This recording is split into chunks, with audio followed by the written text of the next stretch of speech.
Welcome to the Scottish Property Podcast and a very Merry Christmas from myself and Nick Ponte. Merry Christmas, everybody. Ho, ho, ho. Hope everybody had a good Christmas day and you've eaten lots of mince pies.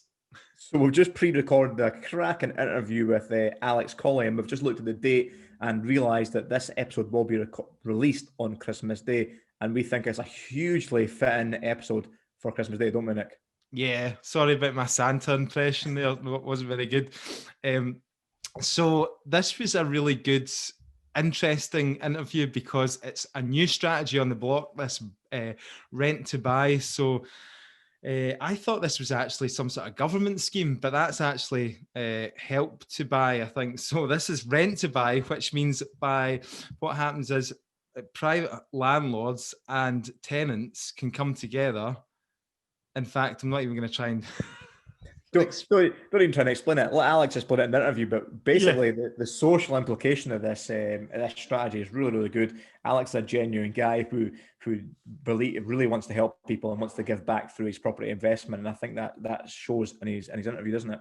Yeah, no, I mean, it's a way of giving back by helping people getting on the property ladder, and obviously from the investor landlord point of view, it seems to be a kind of win-win for everybody. So I hope you enjoy the interview, guys, and here is Alex Collie, who is based up in Montrose of Barra's Property.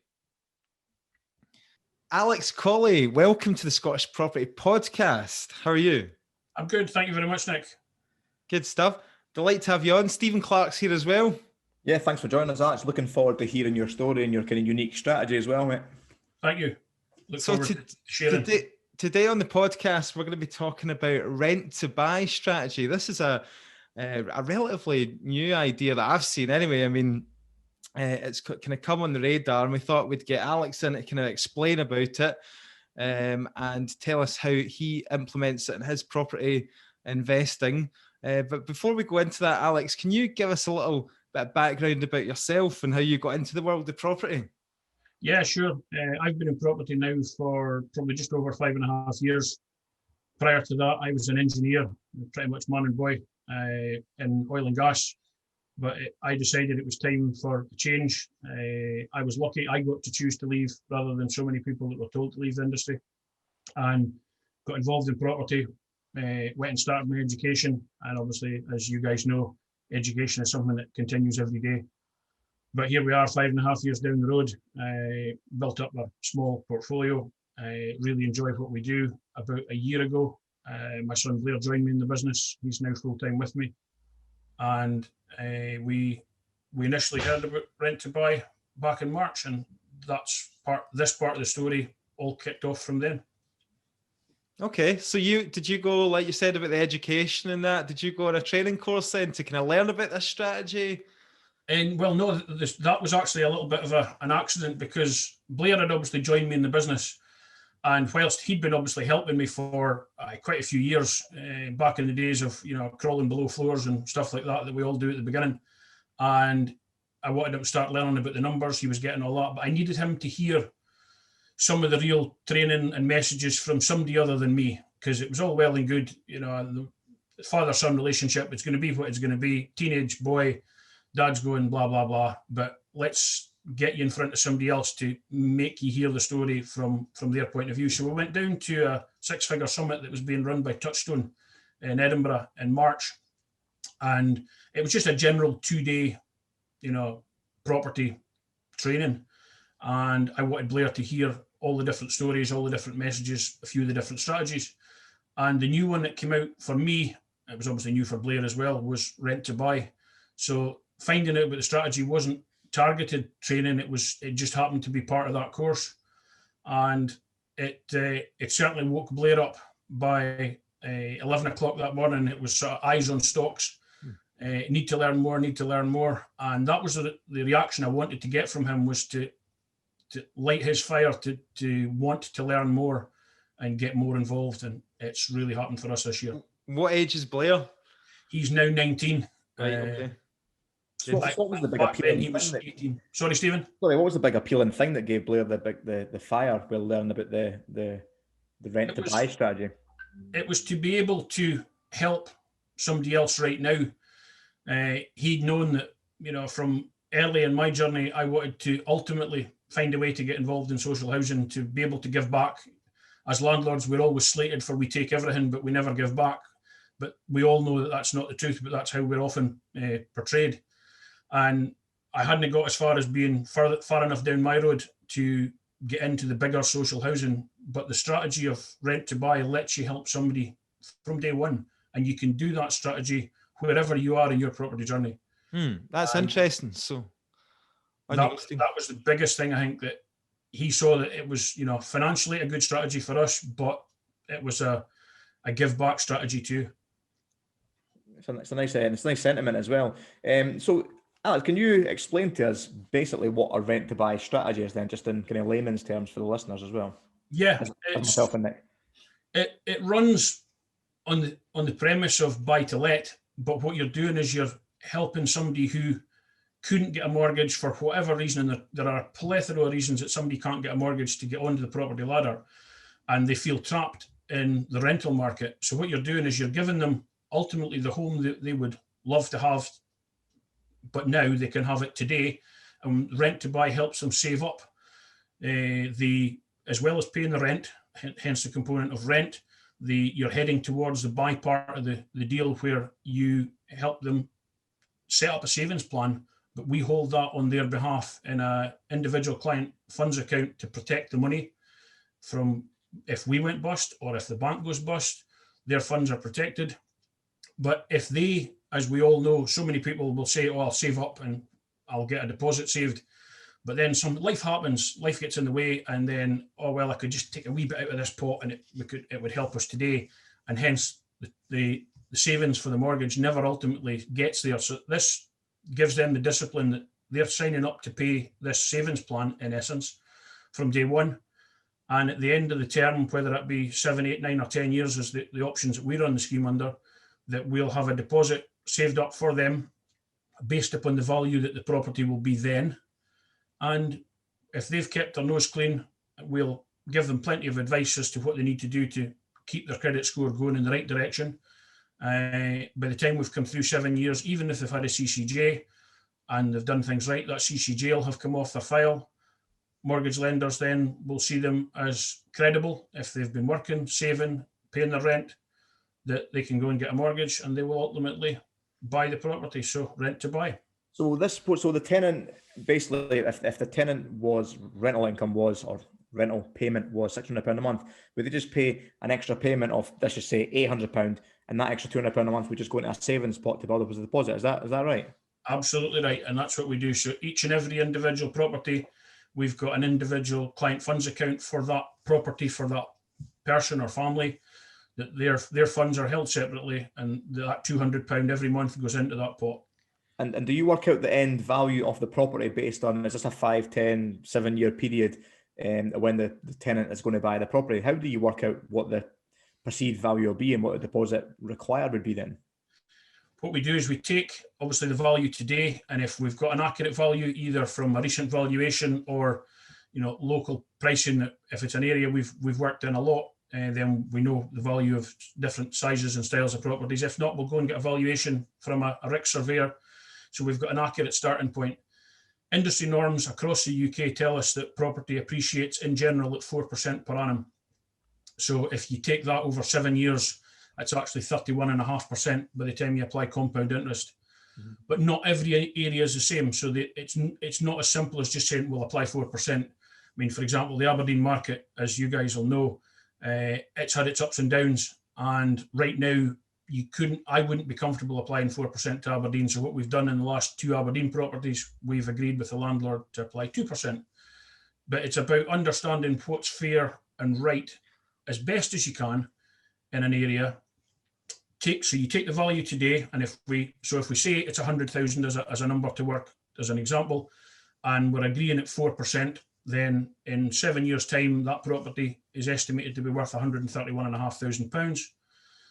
To have at least a 10% deposit, then 10% of that, so 13,150, and simply divide that by 84 for your 7 years of 12 months payments. But what we do is we turn that number up by a few pounds so that we're overestimating the 10% pot. And then the last part, which is optional, is we encourage, if they can and they want to, that at any point in time, the tenant buyer can save a little bit more, either by adding a tenner a month to that top up that they would be paying, or if they find themselves with 500 quid or 1,000, an amount of money, just let us know, can I pay in more money? Absolutely you can, because it's going to go into your pot, just to get them into the savings mindset that the more they've saved, the better loan to value they'll be coming in at, and the better choice and ultimately affordable mortgage payment that they would be able to find in 7 years' time. Does the property then get valued in 7 years' time, and then it moves forward with the purchase on the tenant buyer? So, or is the price kind of agreed up front at that'll be the inflation? So I'm just wondering if it underperforms or overperforms, what happens then? We've obviously got to take somewhere to start. We're writing a legal contract today for somebody to sign. So based upon what we've got, we take that, whatever everybody's happy with, as a fair figure in that particular area for that style of property. And these are the values that are written into the contract. Absolutely, as you say, it could under or overperform. If it overperforms, then the landlord has given away a bit more. If it underperforms, then the tenant buyer now it's the other way around. So everybody's aware that, we don't have a crystal ball, nobody does, but it's the fairest mechanism we can put in place, but be legal. At the end of the term, should the scenario be that it's the property hasn't gone up enough and therefore they can't get a high enough mortgage to match up to what they've got for a deposit, there are a number of options so that we don't just turn around and say, sorry, you've failed. The whole goal of this is to help people own their own homes at the end of the day. That's the social component. So that there's options at the end that can be utilised to make sure that everything's done to make sure the person or the family, it is going to be their home, and we can make sure we deliver on that. Yeah, I guess there's a kind of ethical thing as well, because like you say, if the property does drop in value, then you just don't want to say, right, well, I've taken all your money for 7 years and unfortunately it's not worked out for you, so off you go, sort of thing. It's got to be an ethical kind of way of coming to a kind of solution there. Absolutely. And you can, if you apply the legalities of it, you can just turn around and say sorry, but that's not what we're about. It's about ensuring that we're doing what we can. We tell the landlords that we work with that, because of this, nobody having the crystal ball and knowing the exact value in 7 years' time, that come that time, we'll have practical conversations with everybody around the table. So what could you do in that scenario if the property drops in value and there's no way of purchasing it? Have you got any kind of solutions that at the end of the day, if we actually suffer a drop and therefore we haven't had any appreciation but we've had a drop, then the option would be that, well, there's 4 options legally within the way the contracts are written. Option 1 is at any point in time the tenant buyer can simply walk away. So if they decide at any point between month 1 and month 84 that, no, change of mind, we just want to walk out, they can walk out. Now, if they walk out, then they forfeit the top-up pot. The second option, if they get to the end and, again, for whatever reason, they decide they want to buy it, but they're not going to buy it in their name, they want to buy it in someone else's name. So if we've done one for you, Nick, and you get to the end and you say, right, I don't actually want the mortgage to be in my name, I don't want the property to be in my name, but can I novate it and Stephen buys it? Then yes, we can novate the contracts, change the name, and Stephen can go ahead. As long as you're happy, we exercise the transfer of the funds, and the purchase can still go that way. Third option is that they haven't got themselves into a financial situation to get that mortgage, and we turn down and we say, right, what can we do? The answer would be, we can extend the rental term. Now, the commitment from the landlord, be it us, if it's our property, or another landlord that we're working with, the way we implement the strategy is that the commitment from day one is there's no rent rise. So if you had that property that we spoke about, the notional £600, that rent is guaranteed to be £600 from day one to the end of year 7. So there's been no rent rises at all. If we come to the end of year 7 and they now want to extend, then there'll be a little bit of negotiation on rent to extend the term, because we've obviously had a long period of no rent increase, but we can extend the term and extend the contract. Or the fourth option is they have got the funds and they proceed and pay. But to go back to your one about if we've had a strategy, a resultant capital drop in value and there's no way forward to what we do, then the plan would be that we simply give them back virtually all of that top-up fund. There'll be a small admin fee, but it's not about robbing people. It's about ethics. So that those funds are protected in a client account. Obviously, the rent, and then the top-ups goes to the deposit, and that's protected. Yes, and I mean, during the entire process, that is their money. It's not my money. It's not the landlord's money. It's not the bank's money. Hence why we use the client fund style account, that we have the legal protection in the event of some train wreck somewhere, but all while cognizant of the fact that it is the tenant's money. We're just helping them save. I really like the social implications of this strategy, Alex, but with my investor landlord hat on, I'm thinking to myself, why in the hell would any investor buy a property to, in 7 years' time, sell it again?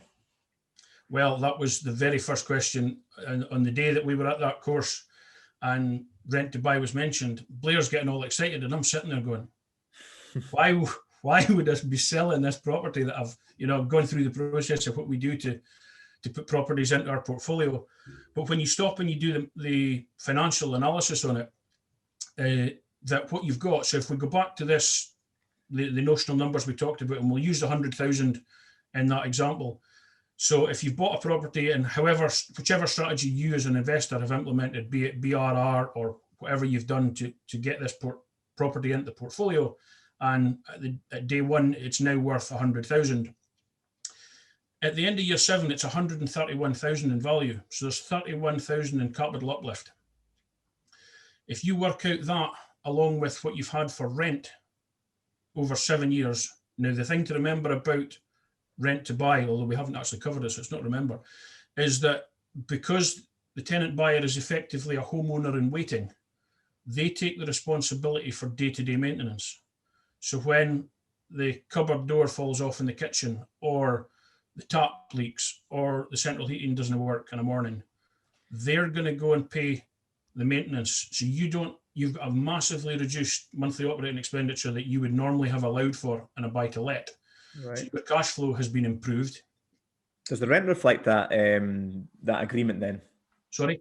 Does the rent that you negotiate for the tenant buyer, does that reflect the agreement that they take care of the maintenance? Is it a lower kind of market rent? No, it's not actually a lower rent. It's fair market rent, but because you're fixing it for 7 years, it gives them the ability to financially plan. Now, as any tenant will tell you, that their biggest headache is the landlord, because every year legally the landlord can come along and say, I'm putting up your rent.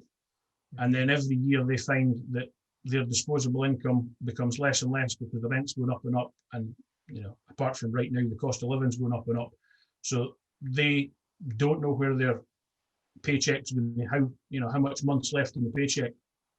But with the fixed rent, they know what they've got. You need them to understand and get into the mentality that they're going to be a homeowner.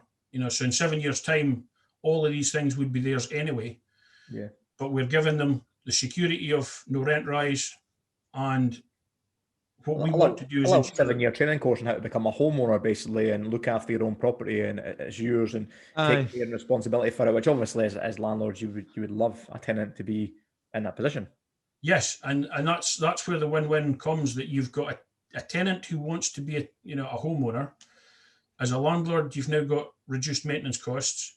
You've got no voids, because for 7 years, you're no advertising costs, no voids, no repairs. All you've got left to do is the regulatory things that you need to do. So you've to insure the building. If you've a gas boiler, you've a landlord's gas safety to do annually. On a 5-yearly basis, you'll have at least, you'll have another EICR to do. And dependent upon when the EPC was done, you might have another EPC to do within the 7 years. And that's primarily your costs. So your costs go down, so your cash flow goes up. Their expenditure is fixed. For them, they become homeowners in waiting, but starting now. they can take that property. So there's so many people, since we started this, I didn't understand the volume of landlords that have always turned around and answered the question about, can I paint the bedroom, my little girl's bedroom, can I paint it pink? So many people are telling me that they've had landlords. No, you can't. So these tenants have been living in homes that they knew weren't theirs because they can't even paint their little girl's bedroom pink. Mm-hmm. But now all they've got to do, we follow a standard Scottish PRT straight from the government website. And, we implement it by, if you want to do anything, write and ask us, and we're going to write back and say yes, but we've got the legal trail of correspondence. But you can now decorate that property the way you want it because it's your home. You can go and do any modifications, improvements that you would have never have done because it was a landlord's property. Our very first one, the young couple were only in a couple of weeks and he completely redecorated. And it was only a downstairs toilet. It was nothing to write home about. But to look at it, it was like, wow. So he hadn't spent a lot of money, but he would have never gone and done that if it wasn't his. Mm-hmm. And then they were waiting on their first child. So before the baby was born, completely went and did what was then going to be the baby's bedroom upstairs, transformed it with the most amazing sky scene and fluorescent stars and everything to make that house their home. And he's already asked for, can he do other things? This guy is just beside himself to be given this opportunity that he couldn't have had today. You're selling me on this, Alex. You really are, actually. I love the idea. And I think it's about what you said right at the start about, I think you almost need to kind of work with people as well and educate them. Not everybody's kind of aware of, like you said, how to get your credit score up so that eventually they can get a mortgage, so they can buy the property. So I think that there's a real, like what you said, there's a real kind of case for really working with that tenant buyer and trying to basically educate them about their finances as well, without being too obviously on their case. Yeah, absolutely. And it's we've learned a lot, and to me, it's always the classic case of you don't know what you don't know until somebody tells you don't know. And working with people, things that we take for granted because, we're lucky in the education we've had, and then we've had property education, so that the financial side we totally get. But some people, it's the simplest of things that you can share with them to help them. And it's delivering something they never thought. That young couple, they felt that they were never, ever going to own a home. And they are I've never seen a young guy change so quickly. I mean, they are a young couple. And all of his friends now are giving him a hard time how house proud he's become and things he's done to the property, but it's their home. Yeah. So I see quite a lot I mean, obviously I can see the advantages from the tenant side of things and all that. Just getting back to the investor and the landlord side of things. So I think obviously if you did that, you'd feel great about giving a family or a young couple that opportunity. I think that would be great to give back. But obviously, we're not, like, a lot of people just don't want to be charities as well. They want to obviously, make sure that a lot of people get invest in property because they think, well, eventually this is going to provide an income for me in retirement or whatever. So is this not really the right approach or strategy for everybody? Has it got to be specific to somebody who's willing to move on an asset after 7 years? Like, where would it not be right for somebody? Ultimately, there's no strategy that's right for everybody. But for me to have an improved cash flow, as I say, and in some cases quite significantly improved cash flow. And if you look at over 7 years, if we take some sort of worked examples, we've got one property where over the 7 years, what the cash flow becomes is, in the round numbers, 40k. Now, I wasn't going to make 40k out of it as a buy-to-let. And then we've got another 40k of capital appreciation. So pre-tax, I've got 80k in 7 years. You're not going to get 80k on a buy-to-let at that value of property. I say, obviously, if you go and have a penthouse in London, then you can produce crazy numbers. But these are interesting. I really like. I want to be able to sit later after this podcast. I'm going to sit down and work out the numbers and really scrutinize it, because I'm sure you did exactly the same. Well, as I say, I mean, I started out by going, why on earth would I be selling this asset that I've, put into the portfolio to generate, ultimately we're aiming for passive income out of property. But why would I go and sell it? But it's when you go and take the bigger picture.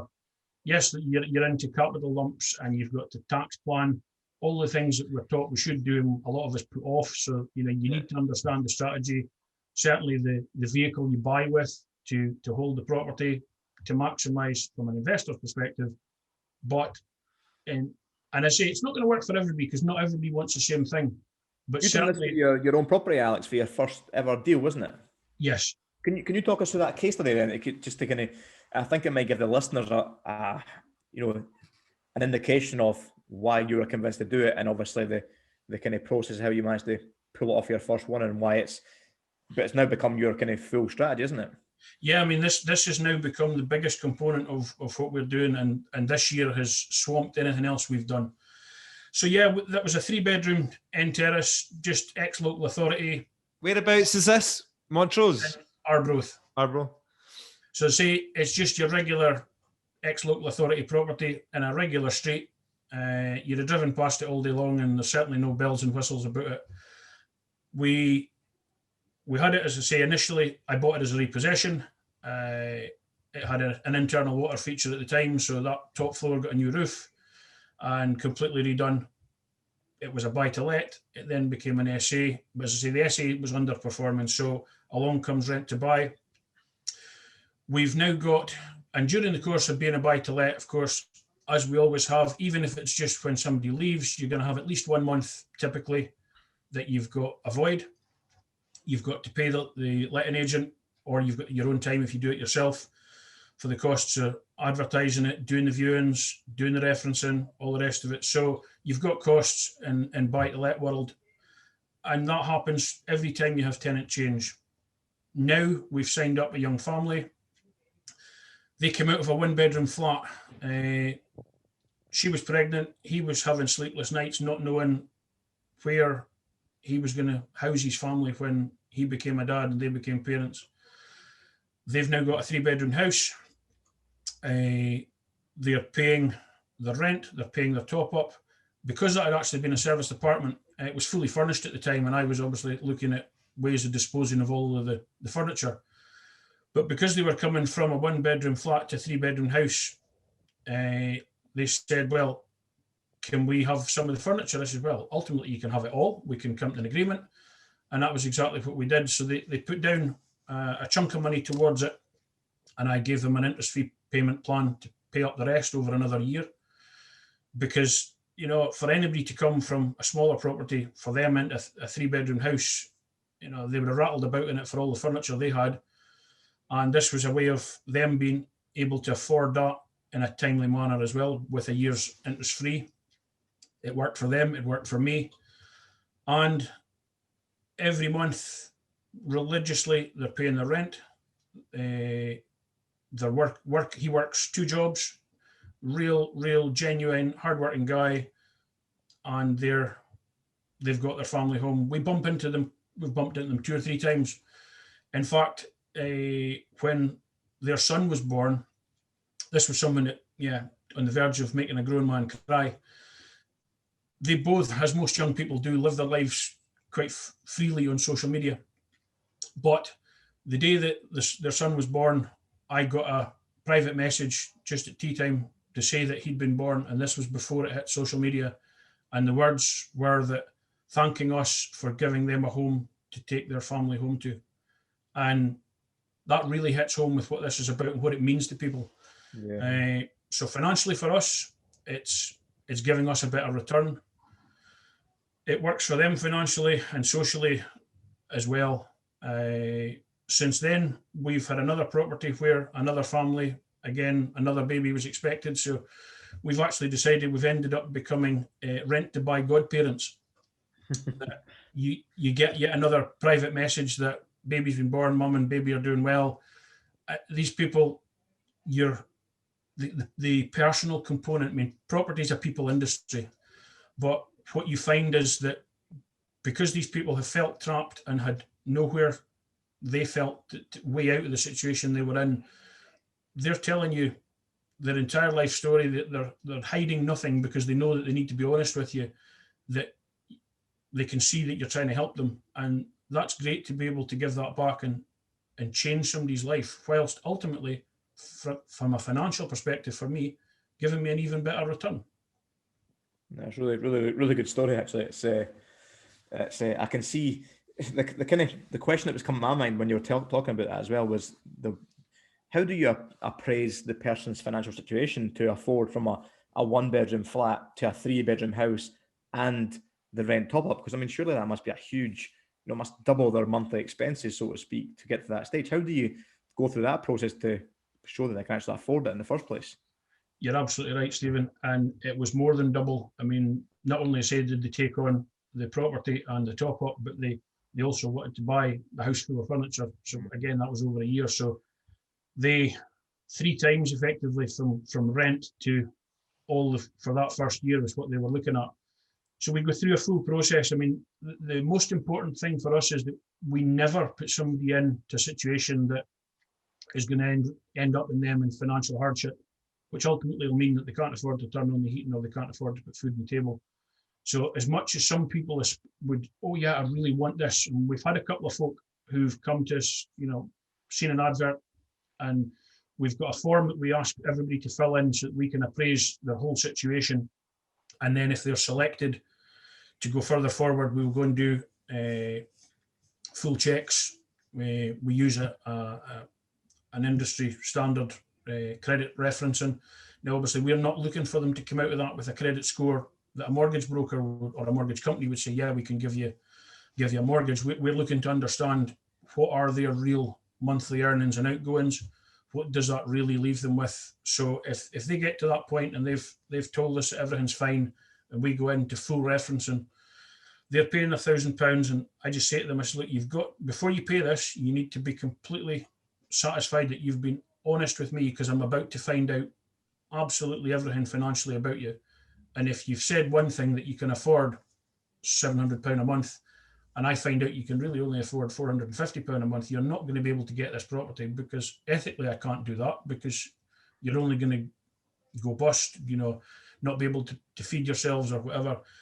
So we're going to find everything out. Please make sure you've told me everything. And I've never had anybody yet that's got to that point that hasn't been frank and honest. In fact, I've had folk pre that point. One gentleman, in fact, the guy that's going to move into this next property down in Glasgow, he says, I've got a trust deed that I went into a year ago. Is that going to exclude me from this? And I went, no. I said, I don't see why. I says, how long's your trust deed for? 4 years. I says, you're a year into a 4-year trust deed. Yes. I says, that's fine. You'll come out of that. We'll have a further 3 years where we'll sort out or give you guidance if you want it, to make sure you do the right things for your credit score. He's got a solid job. He's been there for 7 years. So we've now done the referencing. We get, complete details back about his bank. He's direct from his employer as to what he's earning. Appraise all of that, make sure that all of these things stack up, that they can afford it. In one case, we sat down with somebody, we got the bank stuff back and it didn't stack to what they'd said. So we said, right, we're missing something, help us. And it was a case of they'd actually offered a guarantor, but what came back for the guarantor failed. And we said, problem in that, you openly said you needed a guarantor to get through this, and now they've failed. Well, there's always enough money in the current account. But I said, well, you'll have to send me 6 months worth of bank statements till we understand this. They did. And there was always enough to pay 1 month's rent. But effectively, the current account showed that they were living by their income. So I said, we're still missing enough information to satisfy everybody that this isn't going to put everybody into trouble. Oh, they've got a savings account as well. Did you want that too? And it's just that they hadn't thought to share that with us at the start. They knew in their own head that was there, but didn't. So I said, right, can we have 6 months worth of savings accounts? No problem. They came through, and every month that savings account was going up and up and up, because the money coming into the current account, the money that was disappearing was actually going to the savings account, but it wasn't apparent when you looked at the account statements. So obviously you're right from the start, you're saying to people that we might need to go in a bit deeper here and do some checks and stuff like that and see some of your financial information. But ultimately, it's not only just because it's to try and protect everybody so that everybody gets a win-win out of it and the tenants no get into something that they just can't commit to ultimately as well. Absolutely, because and that's if that happened, then they would lose their home and they would lose whatever they'd saved. No, that's great. So let's talk about the legalities of it then. Let's just cut in here to the chase. It sounds a little bit like, some people would say it sounds a little bit like a lease option, right? Agreement. And obviously in Scotland, there's this whole thing about kind of lease options where no, the Law Society of Scotland don't touch them and all that. You'll be hard pushed to find a solicitor who'll entertain them. So with this rent to buy, I know it's not lease option, it's different, but with the rent to buy, others, is this illegal? Is it acceptable in Scotland? Is there solicitors that will carry these agreements out, these contracts? The simple answer is yes, but like you, that was exactly where I was. That it sounds too much like a lease option, so we need to understand. So I got the contracts, and then I basically sat down. I didn't sit down physically; we couldn't do that anymore. But via Zoom with my solicitor, and I said, right, here's what we're planning to do.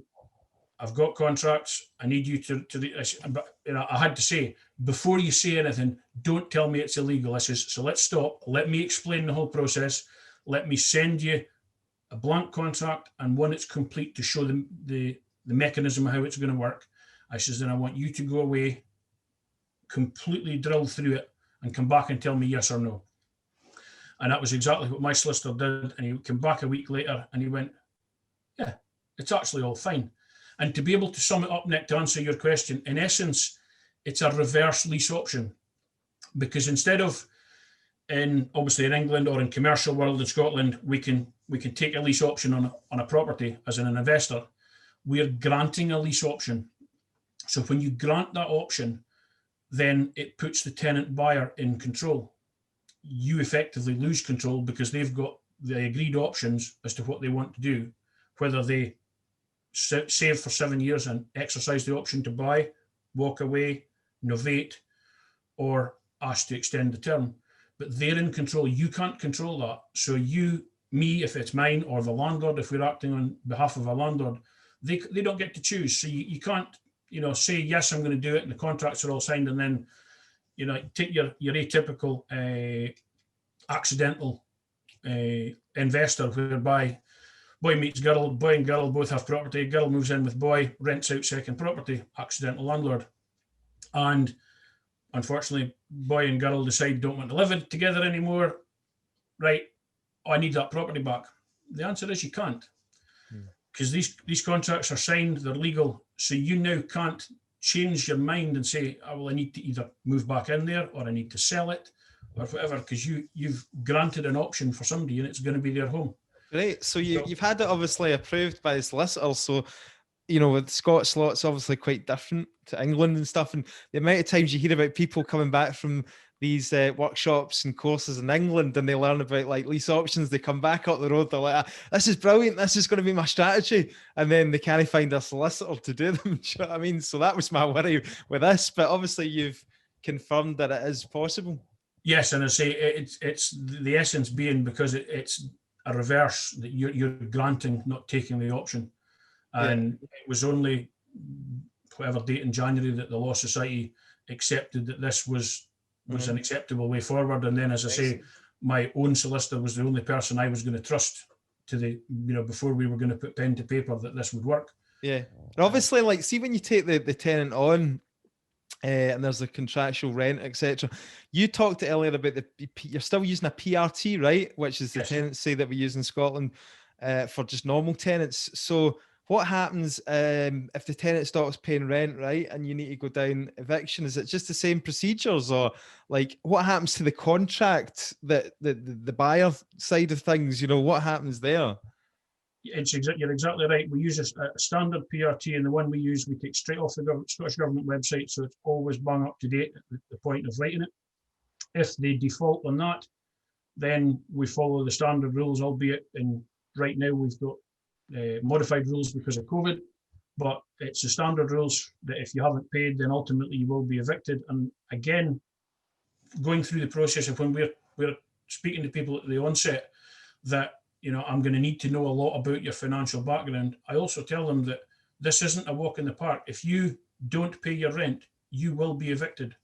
This is not a charity handout. This is not something that the landlord doesn't mind if you pay the rent or not. Yeah. It's a full commitment, and it's a long-term commitment that you're about to make. And all of these things stand. But if you play by the rules, we certainly will. And this will be your home.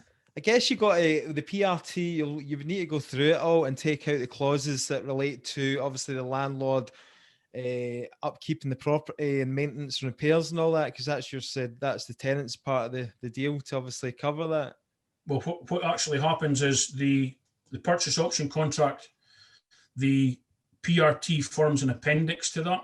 Right. So instead of being the primary contract, it becomes an appendix contract within the purchase. So it's classed as one of the schedules of exhibit within that.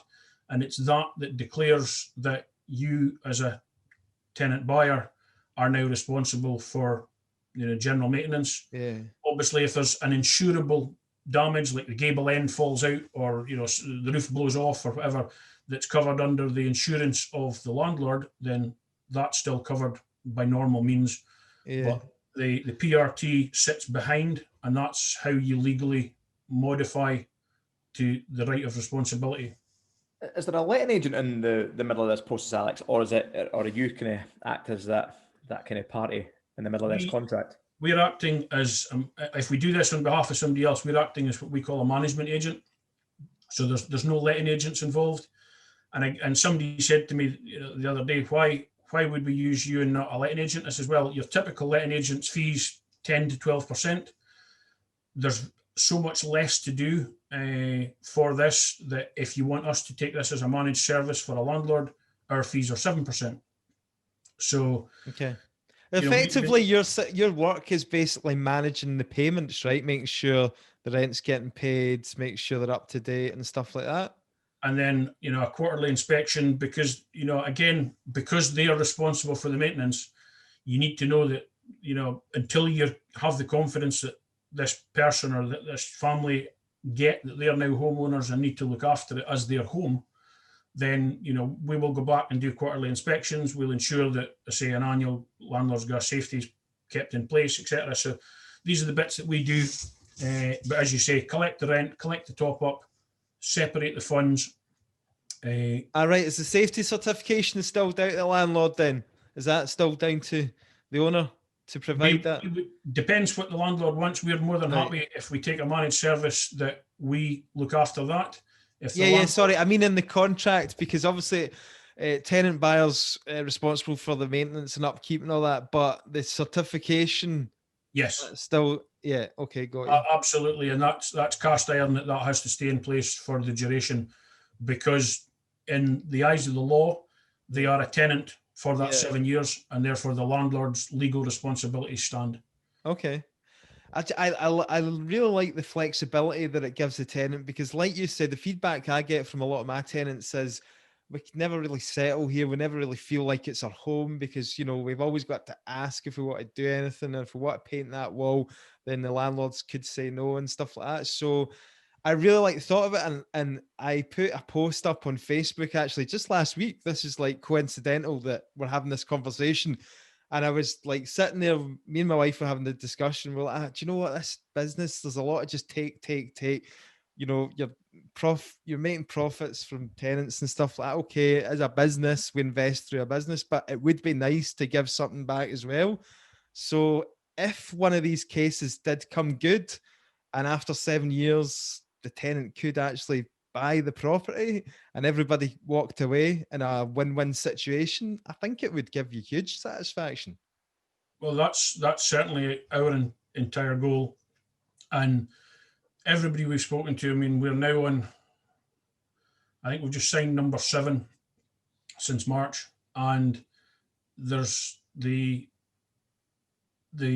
excitement that you see in folks' eyes that, when you hand over the keys. I mean, we did one a week past Friday young couple moved in there, and when they came to see it 2 days after our investor bought it, basically legally bought, we picked up the keys. Following day, they came to see it in the state it was in. It needed a full refurb.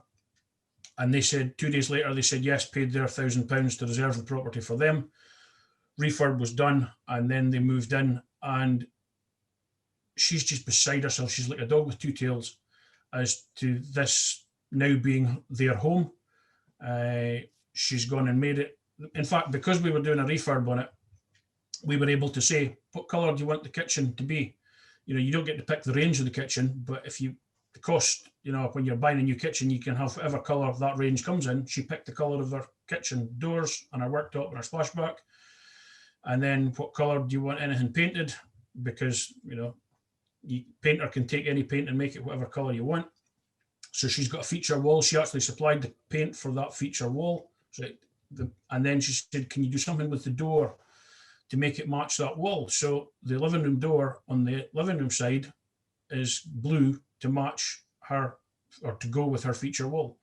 And all of that was delivered to her. And again, colour of her carpets. New carpets were going down. She wasn't going to get to choose whether it was Axminster or something else. But within the range that we were going to ordinarily put down, she's picked the colour of her carpet. So she's built her new home from scratch. So you did a little bit something like that with your last flip, well, your current flip, Stephen. You got the buyers in beforehand; they picked out their stuff. Yeah, I should have controlled the range like Alex did, though. All right, okay. Alex, what in the business end? Do you look for the landlord that this strategy suits, or do you find the tenant and buyer first and then match them a property? How does it? Which one comes first then? There's no right and wrong, but the key, because during one of our follow-up trainings, somebody said that, oh, this strategy will work great for houses, but it won't work for flats. And my counter to that was, it will work for any style of property if you match the person to the property. So what we've done is, where we've been approached by other landlords with a property, you know, we'll go and appraise it, make sure we feel it's going to work, and then we advertise it. And the form that we ask any prospective tenant buyer to fill in, we capture exactly what is their needs as a, you know, individual or as a family, to make sure that that completely fits with the right property. And then if it truly matches and they get it and they can afford it, then it comes together. But there is absolutely no point of somebody who wants a house and then you try and sell them a flat on the basis of, oh, this could be yours, so instead of renting a house you could buy a flat. But if that's not what they want, then it's no use, because it won't work long term. But we've had, well, three flats now signed up. So flats work for people that want flats. Houses work for people that want houses. But the key is matching the two parties, or the two halves, together. But now that we've got too many people and not enough properties, we're reverse engineering it, that we're now going to go out and look for this style of property in this area, because we've got folk that, you know, we've gone through the process with it, that want us now to find them. And what's your demographics looking like? Because you'd mentioned a property you've just done in Glasgow, and obviously one up in Arbroath, so you obviously are based in the northeast as well. At the moment we've done Edinburgh, Wishaw, Alloa, Arbroath twice, Aberdeen. So from a location perspective, geographically, there's no issue.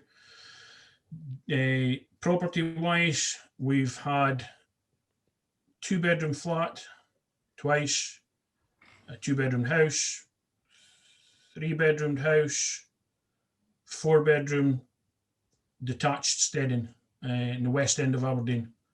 So value wise, everything from 80k to 440k. Right, some demographics, and how do you find the leads for such a diverse area? Because it's pretty much the whole of Scotland you've just covered. We are now, and that's at the moment, as far as we're going, is Scotland. We did actually go down and somebody invited us down to look at a property in England. That's not progressing with that landlord. It's not the right strategy for them. But finding it has been, now we're getting people approaching us, you know, can we take this property? Can we rent to buy it? Then we'll go and have a look. We did a video appraisal last night of a 2-bedroom flat in Aberdeen. Somebody that's asked if they can work with us, sort of JVing they've got property contacts that they have. Can they go and find the property, or can they find the tenant buyer? So we've agreed a financial structure with them, and then we just we create the rent to buy part as with the knowledge that we have in that area. So I believe it'll work in wherever fit geographically and property wise. But the key is to match the tenant buyer to the property, so that there's no misunderstandings or, oh, if only I'd gotten a house instead of a flat. It's 7 years, a long time. Make sure everybody's aware of that before anybody goes into anything. I think this would really suit. I'm kind of thinking of my own personal kind of situation as well, and I think a lot of investors will probably be in the same boat, where they've got properties in their own personal name, but over the last few years they've been buying them in a limited company name. So the ones in their own personal name, this would be a nice strategy for not necessarily tired landlords, but landlords that are looking to exit some of their portfolio. And it's a nice, you're getting better cash flow, you're getting a guaranteed return, you're getting some growth over the next 7 years predicted, and you've got this kind of sale kind of guaranteed, if you like, as well. Yeah. And that's exactly the scenario that, and the same as we're in now. We're obviously buying the limited company, but that very first one, it's held in a private name. Yeah. So it's a good exit for us to, rather than just have to sell it. You'd have thought, right, at what point am I going to sell it? But if you carried on with the buy to let, you would have had reduced cash flow compared to putting it into rent to buy, and you're helping somebody. Cool. Last question from me about the lenders and insurers. Have you come across any issues if you've got obviously a mortgage on the property? Is this regarded as okay with the lending with the lender? Well, I've had a chat both with the solicitors and with mortgage brokers to this effect. What we've done, in fact, insurance brokers as well. So let's touch on the insurance first. If we are managing it, what we get is that the landlords declare us as having an interest on their insurance, so that the insurance company are aware of the situation. We haven't had anybody's insurance turn around and say that that's a problem yet. We've obviously now done that with multiple insurance companies. So it was one thing, it's easy to say that one insurance company will accept it, but now we've had several different insurance companies that landlords have had on board. And they just note our interest as a management agent. From the mortgage perspective, again, I asked this both of a mortgage broker and of our solicitors with regards the creation of the purchase option contract. As far as the mortgage company is concerned, for the 7 years that exist, it's a buy to let. It's no different than if I had it out on a PRT, because it is out on a PRT. So if they ask to see, how can you prove you've got a tenant? How can you prove you're getting income? Yeah. Got a PRT that we can give to the mortgage company. And then after the 7 years, when the tenant comes to buy the property, the normal conveyancing procedures just kick in, or? Yeah, it has to be handled through a conveyancing solicitor, because you're selling a property in Scotland, so the title will be recorded exactly as it would. You guys are more than aware of that your solicitor will handle that, record the titles, etc. And it's all fine. Now, I went further with my solicitor to double check that we weren't going to be producing almost a second charge and therefore confuse the mortgage company with why is there one. They obviously hold first charge on a property that there's a mortgage against, and did this need to be recorded in any other way? But they're satisfied because it's, I used that example of boy meets girl, move in, fall out, want to sell, that the contract's legal, so there's no further filing required I've had back from the solicitors. And it's a case of, we could hold any property as an investor and, at a point in time decide to sell. And because the mortgage company has that first charge, when the conveyancing solicitor does the sale, any funds due to the mortgage company will go to the mortgage company first. That's honestly, that's brilliant. I mean, we could probably go on and talk about this for a while more, but I think you've covered it excellently. I think it's a great strategy. I think it's you know, it feels like you can give something back as well as an investor and landlord. I hope it takes off, and I just hope it doesn't get abused by people, in terms of, you know, like I can hear from yourself that you really care about matching the right people to the strategy. I hope that people do everything by the book, and what I mean by that is the top up payments that the tenant's paying towards the deposit. You know, you hold it in a client account, and it's ring fenced, and it's kind of safeguarded. You know, potentially in the wrong hands, that may be abused. I'm not sure, but You're absolutely right, Nick. That for us is the key. That what we're doing is beyond reproach. That we're demonstrating, and the way that we deliver on that is that when the tenant buyer moves in and they've paid month one, obviously to move in, we'll send them a statement of a brand new account with that first top up in it. And then annually, they will get a bank statement showing all of their top ups that have gone in every month. And every year, they'll see what their top up is.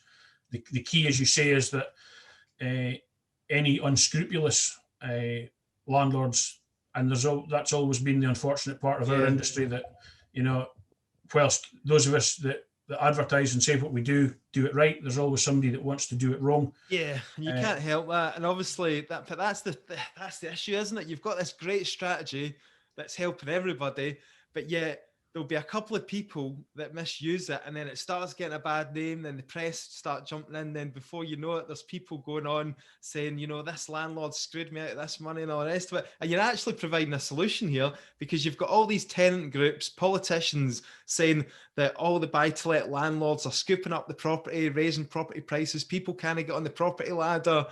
And this, in effect, kind of helps to solve that a little bit.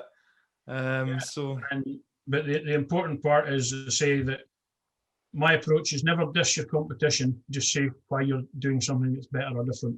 Yeah. As long as we continue to demonstrate how we're doing it, and we're open book, that all the funds go in the right place. Transparency. Yeah, yes. Definitely. So how's this all fitting in with your business? Who are you looking to work with?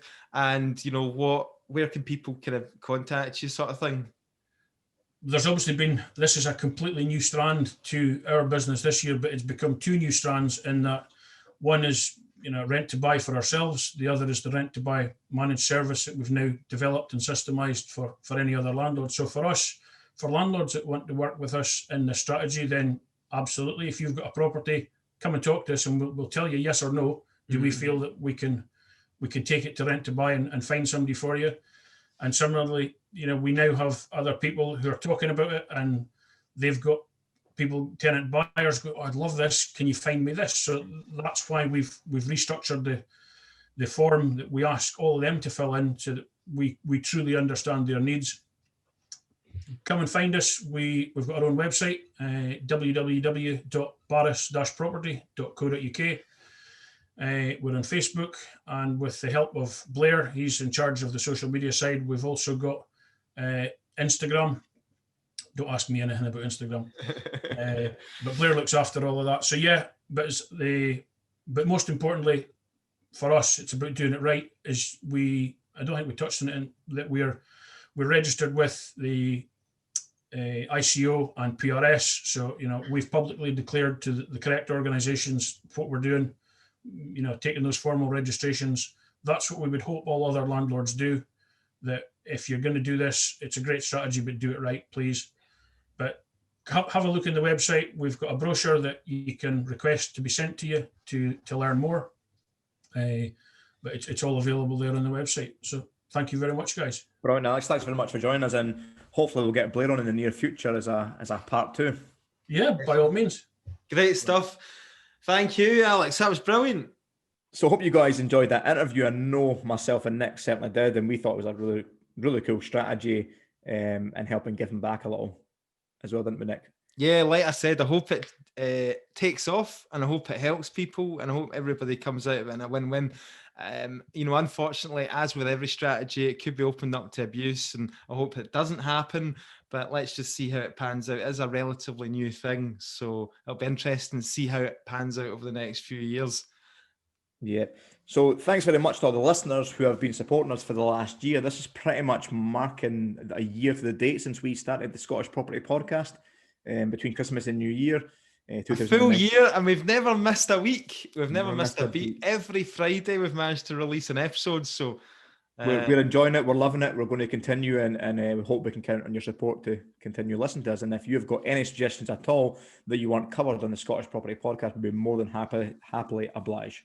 Yeah, guys, we love all the feedback and all your Instagram messages. So, like Stephen says, subscribe to the podcast. Make sure you're subscribed, and we will see you in 2021. Let's make sure it's better than 2020.